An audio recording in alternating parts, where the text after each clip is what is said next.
Salut à vous, fiers métalleux. Les fêtes de Noël sont passées, les fêtes du Nouvel An aussi, et donc nous sommes maintenant en 2014. Une année que j'ai envie de qualifier de pleine de promesses. On a déjà un nouvel album d'Iced Earth qui vient de sortir, que je vais pas tarder à acheter. Bientôt un nouvel album de Behemoth. Je sais plus du tout ce qu'il y a d'autre comme album cette année. Mais ce qui pourrait être pour moi la révélation, ce serait un nouvel album de Slayer. Pitié, faites que ça arrive.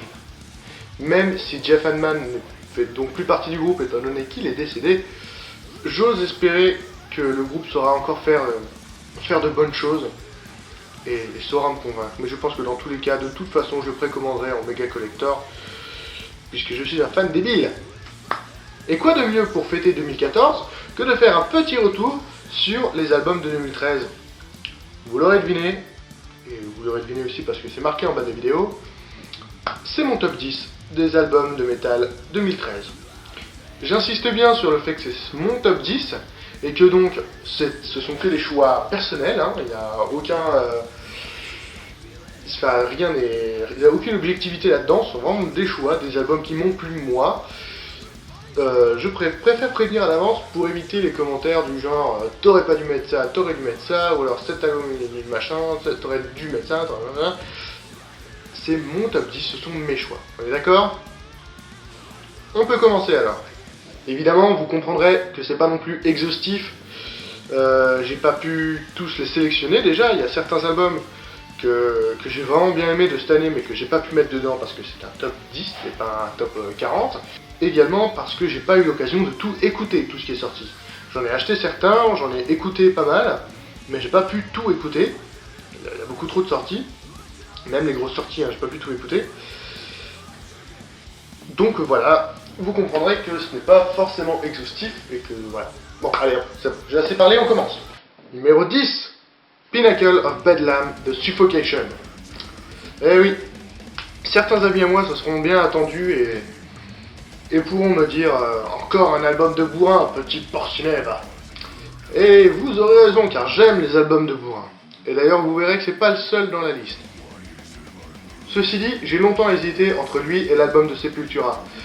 En fait, l'explication vient du fait qu'il m'a fallu pas mal de temps pour m'habituer en fait à cet album de Suffocation. J'avais d'abord un peu de mal. J'ai d'abord été totalement convaincu par le clip du morceau As Grace Descends. Puis j'ai acquis l'album et j'ai eu beaucoup plus de mal avec le reste de l'album. Il m'a fallu 1, 2, 3 écoutes pour finir par m'habituer un peu à cet album en fait. Entre temps, je m'étais un peu penché sur des albums plus vieux comme Pierce from Within ou Effigy of the Forgotten. J'avais vraiment adoré. Et au final, voilà, cet album a fait son petit bonhomme de chemin et s'est retrouvé à la 10e place de mon top. Ce qui est une très bonne place étant donné tous les albums que je n'ai pas pu mettre dedans. Je vous laisse un extrait et on passe au suivant.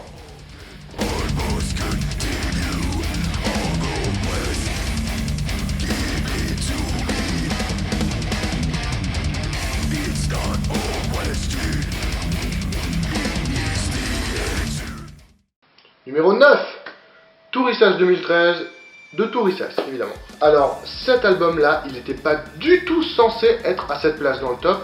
Il n'était même pas du tout censé être dans le top. Normalement, en numéro 9, il y avait l'album de Ashes of Ares, le nouveau projet de Matt Barlow, l'ancien chanteur de Iced Earth, avec le batteur de Nevermore, je ne me rappelle plus son nom. Et cet album, Tourissas 2013, est apparu parmi mes cadeaux de Noël et m'a vraiment convaincu. Enfin, je m'étais tout juste mis à écouter un petit peu Tourissas sur internet comme ça. Et pour moi, ouais, cet album est vraiment satisfaisant. Alors j'ai entendu pas mal de retours moyens sur cet opus de Tourissas 2013. Peut-être par rapport aux anciens ou qu'il leur avait moins plu ou quoi. Mais enfin, je dois dire que je comprends pas vraiment. Après, c'est peut-être que je viens tout juste de m'y mettre et que c'est peut-être pour ça que j'apprécie mieux cet album. Mais en tout cas, pour moi, il est suffisamment bon pour figurer dans mon top 10 au-dessus de Suffocation. Et ça, c'est quand même pas rien. Pour moi, il y a absolument tout ce qu'il faut. Des rythmes entraînants, une voix chantée qui est vraiment belle, des mélodies assez épiques, une ambiance assez cool. Enfin, en fait, écouter cet album de Tourissas, bah ça me donne le sourire, tout simplement. Allez, on écoute.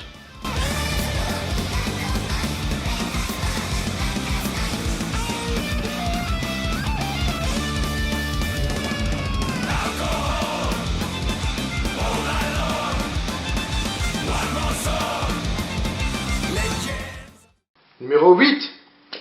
Canto 3 ou 3 de Eye of Solitude. Pardon. Alors, encore une fois, une belle surprise, étant donné que cet album sort un petit peu de nulle part. On me l'avait donné à chroniquer quand je faisais des chroniques pour une web radio qui s'appelait Radio Metalhead. Sauf qu'entre temps la radio s'est arrêtée, mais tout récemment elle a repris des forces. D'ailleurs cette radio, elle continue à nouveau sous le nom de Radio Metalhead et je vais bientôt me remettre à faire des chroniques dessus si tout se passe bien. Mais voilà, en tout cas j'avais un petit peu laissé cet album de côté et je m'y suis vraiment intéressé à nouveau que quand j'ai vu la vidéo d'un youtubeur que j'adore, qui est Infidel Amsterdam, qui est un des meilleurs youtubeurs métal selon moi, qui avait fait son top aussi de l'année, et il y avait cet album dedans. Du coup, sachant que je l'avais dans mes dossiers, je l'ai écouté et j'ai vraiment été convaincu. Quel bonheur de tomber sur un album de Doom, voire de Funeral Doom, aussi prenant. On est vraiment plongé du début à la fin dans une ambiance d'apocalypse, avec un son qui dévaste tout et une voix gutturale mais d'une profondeur que j'ai jamais entendue. Je like.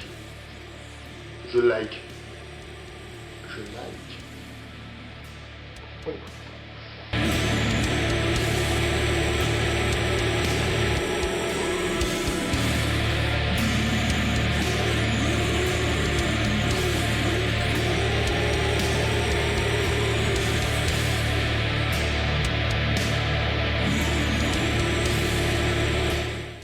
Numéro 7, Postmortem Nihilest de Dagoba.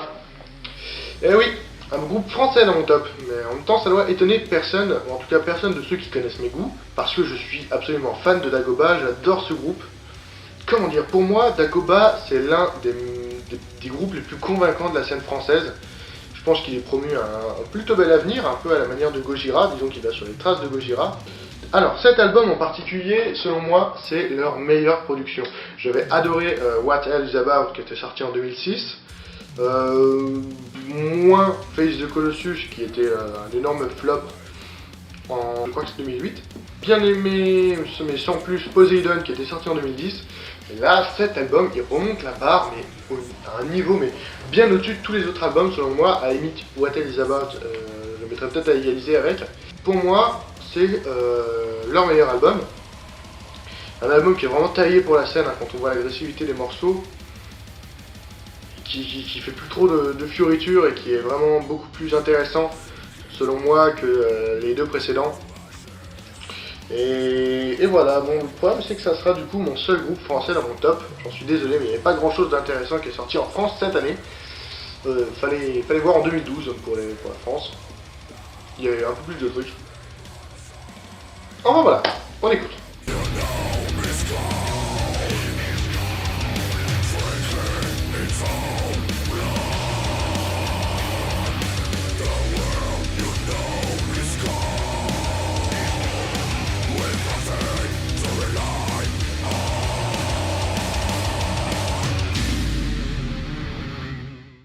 Numéro 6, 13 de Black Sabbath.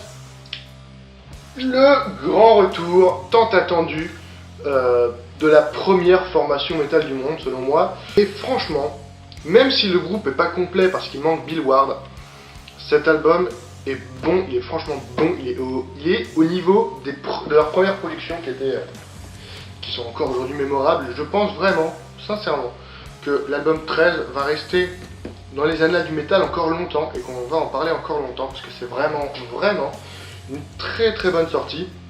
Et je peux dire, on était tous un petit peu craintifs de voir cet album sortir.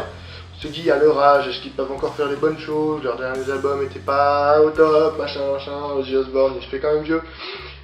Et cet album a vraiment rassuré les craintifs que nous étions, parce que tout se passe très bien au final. Et en fait, je vais pas vraiment parler beaucoup sur cet album dans cette vidéo, parce que j'ai déjà fait une review sur cet album, une review de 8 minutes, donc j'ai largement le temps de dire tout ce que je veux. Et on va essayer de faire en sorte que ce top ne dure pas trop longtemps. Alors je vous renvoie vers la vidéo, je pense que je mettrai un lien à peu près vers là. Et voilà. Allez écoutez. Enfin non, d'ailleurs. Restez là, on en écoute tout de suite.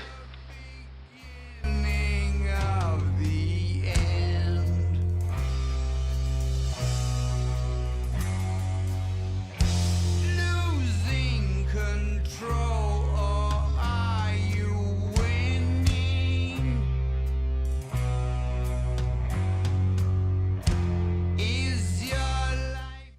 Numéro 5, Halo of Blood de Children of Bodom.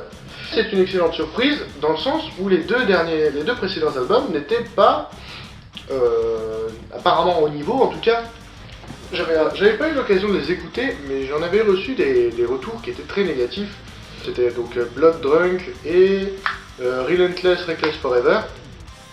Moi personnellement, je m'étais arrêté à Are You Dead Yet qui était sorti en 2005, et entre temps voilà, ils avaient sorti ces deux albums qui ont reçu des mauvaises critiques que je n'ai pas encore écouté. Du coup voilà, je ne peux pas vraiment me fier à mon propre avis étant donné que je ne les ai pas eus.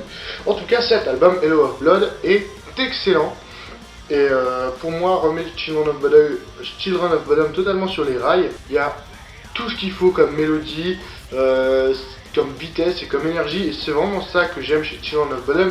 C'est un peu aussi ce qu'ils avaient sur l'album Head Crew Death Roll, qui est mon préféré. C'est ce genre d'énergie positive qui nous transmettent vraiment avec ces mélodies, ces solos totalement fous au synthé, guitare, enfin tout ce qu'on aime quoi.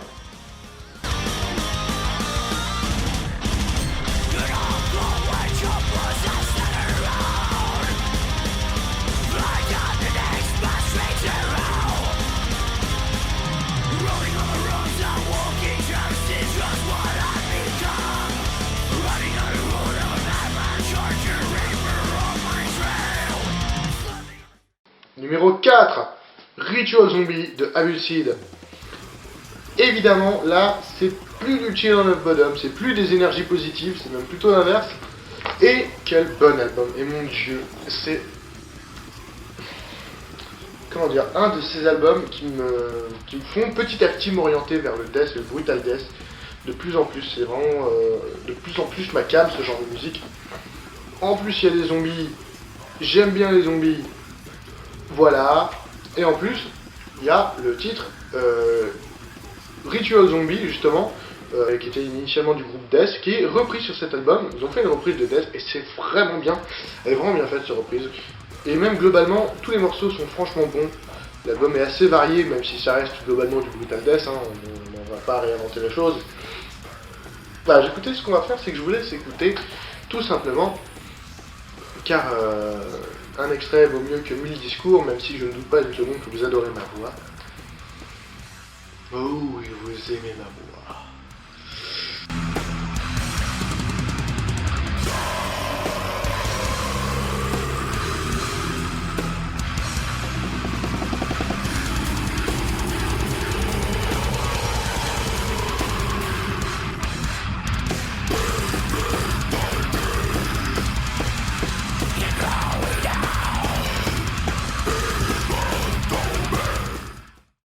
Numéro 3, Bloodsweat de Finntroll. Alors voilà un album que j'attendais et j'ai franchement pas été déçu du tout. Cet album est tout simplement génial. Les morceaux sont tous très bien, les mélodies sont vraiment entraînantes, sont vraiment plaisantes. Les instruments folkloriques trouvent parfaitement leur place et c'est toujours un énorme plaisir d'entrer littéralement dans leur univers de fantasy un peu décalé. Et je dis bien entrer parce que cet album il est vraiment immersif. On est plongé assez rapidement dans leur univers dès le début du premier morceau avec qui nous fait huir un troll qui vient nous hurler au visage. C'est bien annonciateur de l'album, j'ai envie de dire, qui est assez enragé, qui laisse un peu tomber les ambiances un peu paganes, mais qui se fait quand même plaisir au niveau des ambiances festives. Et c'est ça que j'aime chez Finntroll, parce que c'est comme ça que je le connais.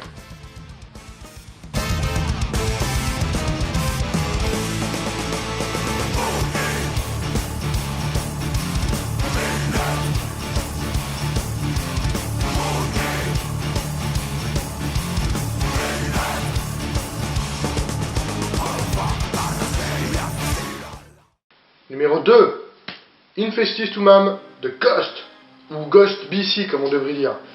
En fait, je pense vraiment que ce deuxième opus aura beaucoup plus marqué les esprits que le premier, alors que le premier était déjà entrait déjà dans la légende en propulsant Ghost au rang de groupe ultra connu qui fait les grandes scènes dans les festivals, qui fait les têtes d'affiche en un seul album. C'est quand même fou. Et ben ce deuxième album met la barre encore plus haut, il est vraiment excellent. Il a séduit absolument tout le monde. Pour vous donner un exemple, je crois que dans tous les top 10, tous les top 20, tous les tops des albums de métal 2013 que j'ai vus sur internet, je crois que cet album, il est dans pratiquement tous. Je dirais qu'il a séduit tout le monde, et même pas que les métalleux, parce qu'au final, est-ce que Ghost, c'est vraiment du métal? Et bien, peu importe. En tout cas, il a séduit tout le monde, il m'a séduit aussi, et il a même séduit ma copine, qui n'est pas du tout métalleuse. Et du coup, c'est le seul truc qu'on écoute quand on est ensemble, parce que malheureusement, elle a beaucoup moins été réceptive à Avulcide. Je comprends pas pourquoi. Enfin bref, on écoute Ghost.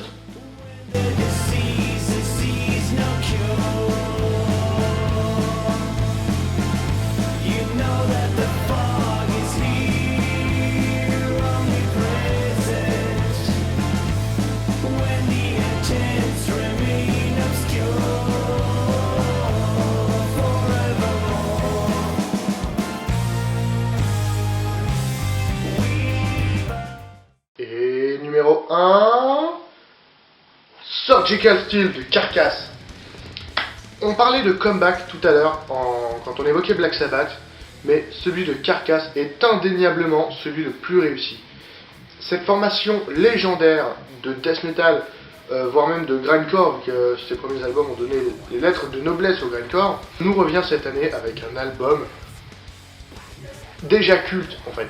Un des albums qui va rester dans la mémoire et qui sera longtemps, à mon avis, dans les tops des gens.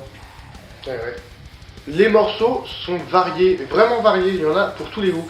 Je pense même que chaque morceau peut être le préféré de quelqu'un.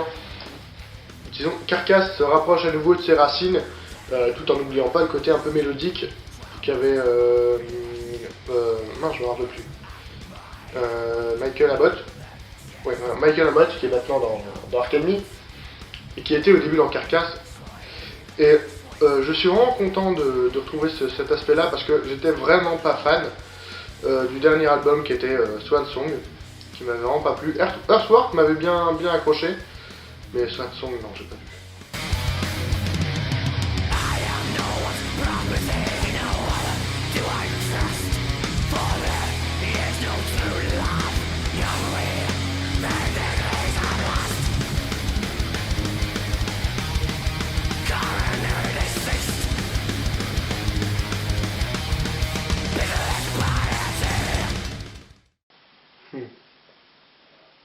Et deuxième numéro 1, Epitome of Torture de Sodom.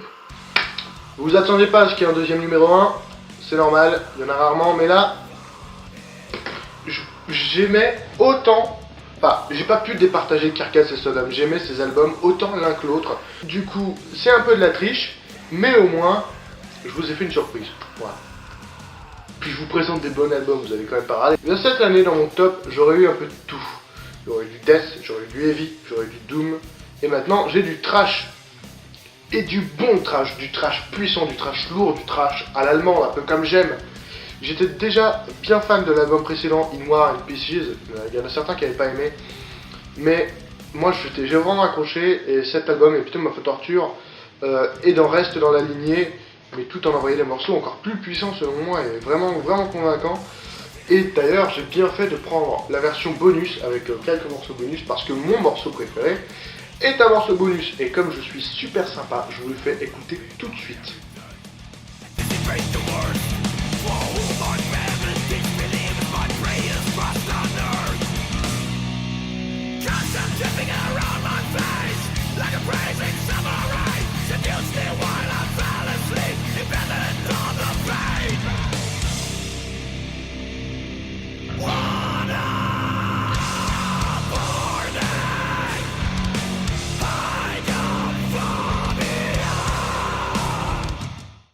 Et voilà, c'est la fin de mon top.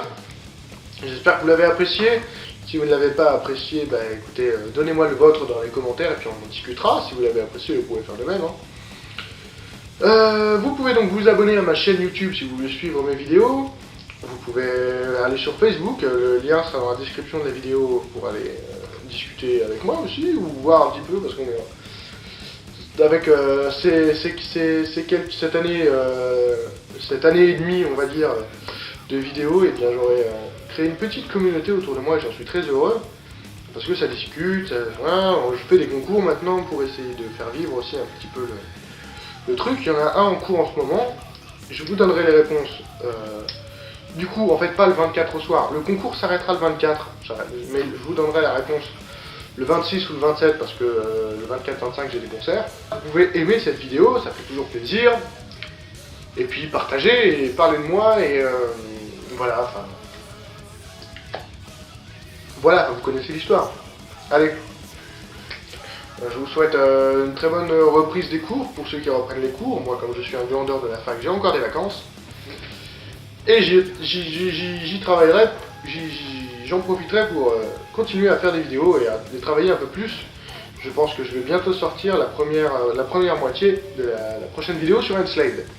Allez, à plus.